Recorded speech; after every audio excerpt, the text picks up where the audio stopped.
पूजन करने का वर्ष तक निराहार रहकर किया। वर्ष के समाप्त होने के कारण प्रयुक्त विधान से व्रत किया। जब उसे दिन वेद कन्याओं के साथ इंद्राणी और वहाँ करके चतुर्थी का व्रत करने के लिए स्वयं स्वर्ग से वीरवती के पास आई, तब वीरवती ने इंद्राणी से सब बातें पूछी और वीरवती ने कहा कि मैं करक चतुर्थी का व्रत करके अपने पति को घर आई तो मेरी पति मृत्यु क्यों प्राप्त हो चुके थे। मैं अपनी जानती हूँ कि किस पाप के कर्म से मुझको ये फल मिला है।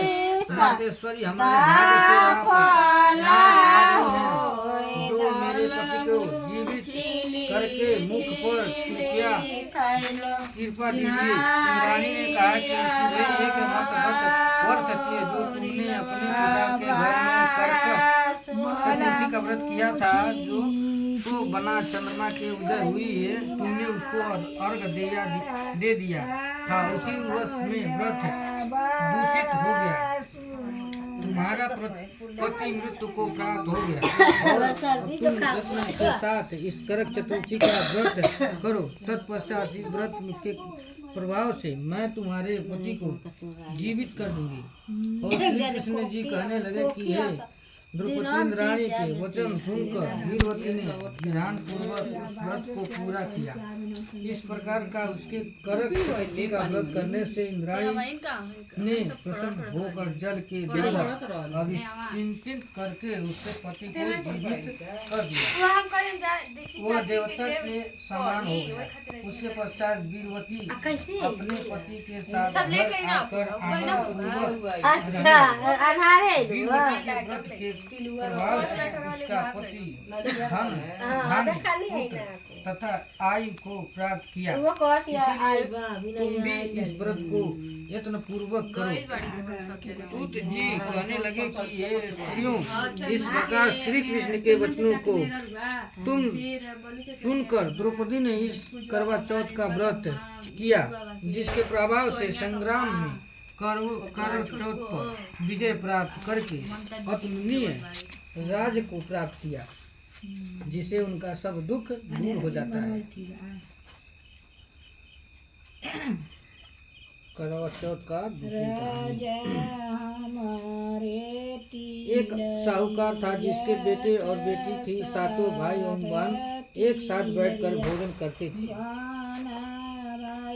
और एक दिन कार्तिकी चौथ का व्रत आया तो भाई बोला कि बहन आओ भोजन करें। बहन बोली कि आज करवा चौथ का व्रत है, चांद उगने पर ही खाऊंगी।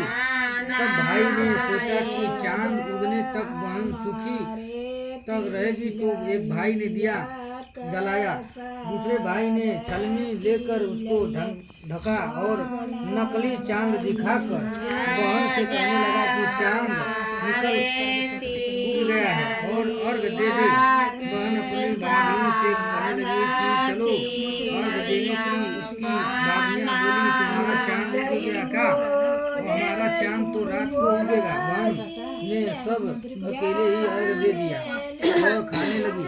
तो पहले गिलास में बाल आया और दूसरे गिलास में कड़ आया और तीसरे गिलास में मुंह की ओर किया तो उसकी ससुराल से संदेशा आया कि उसका पति बहुत बीमार है और जल्दी भेजो। माँ ने तभी लड़की को विदा कर दिया तो कहा कि रास्ते में जो भी मिले उसके पाँव लगना और जो कोई आशीष देता है तो उसके पल्ले में गांठ लगाकर उसे कुछ रुपए दे देना। जब भाइयों से विदा हुई तो रास्ते में जो भी मिला उसे आशीष दिया कि तुम 7 भाइयों की बात को तुम्हारे भाई सुखी रहें और तुम उसका सुख देखो। सुहा का आशीष किसी ने भी नहीं किया। जब वह ससुराल पहुंची तो दरवाजे पर उसकी छोटी ननद खड़ी थी और वह उसके पाँव भी लगी। तो उसने कहा कि सुहागिन रहो, सपूती हो। तो उसने यह सुनकर पल्ले में ही गांठ बांधी और ननद को सोने का सिक्का दे दिया। जब भीतर गई तो सासू ने कहा कि पति धरती पर पड़ा है, तो वह उसके पास जाकर उसकी सेवा करने के लिए बैठ गई। बाद में